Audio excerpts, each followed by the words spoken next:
నమస్తే, నేను Chandana. Welcome to my media news. రాష్ట్ర అభివృద్ధి కోసం చంద్రబాబును మళ్లీ రప్పిందామని తుని టీడీపీ అభ్యర్థి యనమల దివ్య ప్రజలకు పిలుపునిచ్చారు. తొండంగి మండలం తాటాకులపాలెం నర్సిపేట గ్రామాల్లో తుని టీడీపీ అభ్యర్థి యనమల దివ్య ప్రచార కార్యక్రమాన్ని హోరెత్తించారు. మీ ఇంటికి మీ దివ్య కార్యక్రమంలో భాగంగా తెలుగుదేశం, జనసేన, బీజేపీ శ్రేణులతో కలిసి ఆమె ఇంటింటికి వెళ్లి చంద్రబాబుకు మద్దతు ఇవ్వాలని ఓటర్లకు విజ్ఞప్తి చేశారు. యనమల దివ్య పర్యటనకు ప్రజల బ్రహ్మరథం పట్టారు. మహిళలు హారతులిచ్చి ఆశీర్వదించారు. ఈ సందర్భంగా ఆమె మాట్లాడుతూ, ఉమ్మడి ప్రభుత్వం అధికారంలోకి వస్తే సూపర్ 6 పథకాల అమలుతో పేద ప్రజలకు ఎంతో మేలు జరుగుతుందన్నారు.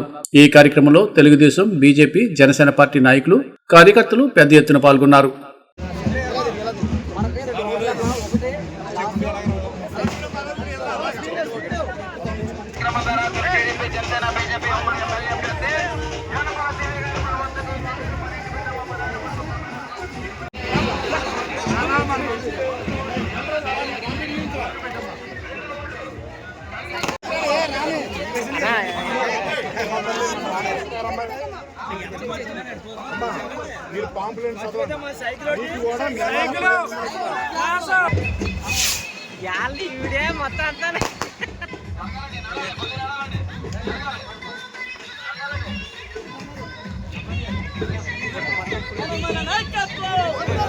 జనమల